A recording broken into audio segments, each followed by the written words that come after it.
हम लोग समांतर श्रेणी जो बीजगणित का एक पाठ है, जिसके अंतर्गत हम लोग प्रश्नावली 5.2 देख रहे हैं। ये हम लोग बिहार बोर्ड में क्लास 10th का मैथमेटिक्स पढ़ रहे हैं। तो इसके अंतर्गत अभी तक 8 तक हम लोगों ने प्रश्न देखा है, आप लोगों ने उसका सॉल्यूशन देखा है।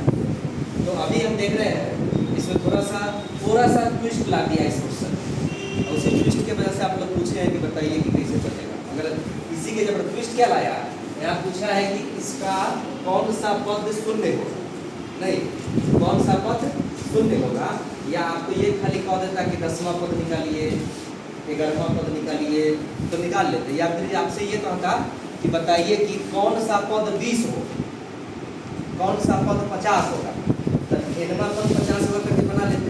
तो यहाँ पर वही काम करना है कि मान लेंगे कि nवां पद शून्य होगा। तो nवां पद शून्य होने के लिए उसके लिए कुछ कंडीशन भी ऊपर दिया हुआ है। इससे हम कैसे आएंगे कि तीसरे और 9वें पद हमको दे दिया गया है। तीसरा और 9वां पद जो दे दिया गया है, उससे हम क्या करेंगे, समीकरण बना देंगे। तो उससे पहले हम क्या कर लेते हैं कि सबसे पहले मान लेते हैं कि एपी का चर्चा है, तो मान लेते हैं कि माना कि एपी का, सबसे पहले मान लेते हैं कि एपी का प्रथम पद ए। एक तरह से समझ लीजिए इस चैप्टर का डायलॉग है। सब में माना कि एपी का प्रथम पद ए तथा सार्वंतर लिखिए या पदांतर लिखिए, दोनों एक ही बात होता है। इसमें हम पदांतर लिख देते हैं, पदांतर डी है, ठीक है। इतना काम हम कर दिए। तो इसमें हम गिवन में आते हैं। गिवन क्या है, गिवन हमारा क्या है, गिवन है कि तीसरे और 9वें पद क्रमशः 4 और 8 है। तो तीसरा पद माने a3 कितना है, 4 है, यही से हम बढ़ा देते हैं। a3 को हम a + 2d लिख सकते हैं ना, 3 - 1 × d, थोड़ा शॉर्ट कर देंगे तो a + 2d = 4। ये हमारा हो गया इक्वेशन फर्स्ट। फिर एक और चीज दिया हुआ है, क्या दिया हुआ है, 9वां पद -8 है। 9वां पद इट मींस हुआ a9 कितना है, -8 है। तो जैसे हम a3 को a + 2d लिखे हैं, उसी प्रकार से a9 को हम क्या लिखेंगे, a + 8d। Any doubt, a + 8d लिख सकते हैं ना। यहाँ लिखेंगे a + 8d बराबर कितना, -8। ये हो गया इक्वेशन सेकंड। अब हम यहाँ पर क्या कर लेते हैं, इक्वेशन फर्स्ट और सेकंड का सॉल्यूशन कर लेते हैं, करके a और b का मान निकाल लेते हैं। तो यहाँ देख लीजिए आप क्या है कि a दोनों बराबर है, एक पद बराबर है ना जी, समान से बराबर है, तो बराबर है, तो इसी से कर देते हैं समीकरण फर्स्ट माइनस सेकंड। जब बराबर है तो बराबर करने की जरूरत नहीं है, तो हो जाएगा a + 2d = कितना, 4, और ये हो जाएगा a + 8d = कितना, -8।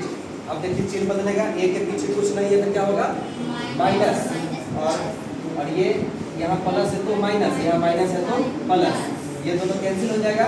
2d में से 8d घटेगा तो क्या बचेगा, -6d, और क्योंकि ये प्लस में आ गया तो 8 में 4 कितना हो जाएगा, 12, -6 से इसमें कटेगा तो -2 में कटेगा, तो d बराबर कितना आ गया, -2। अब d बराबर -2 आ गया तो लिखेंगे d का मान, इसी समीकरण में लीजिए फर्स्ट या सेकंड, समीकरण सेकंड रखोगे, सेकंड में आपके माइनस का चक्कर क्या ना लो, छोड़ दो, फर्स्ट में रखो। d का मान समीकरण फर्स्ट में रखने ले लो। फर्स्ट हमारा क्या है, a + 2d है, a + 2 d का मान कितना, -2 बराबर कितना, 4। तो ये हमारा हो गया a प्लस माइनस माइनस, तो 2 × 4 बराबर 4। हमारा क्या हो गया, a बराबर 4 + 4 हो जाएगा ना,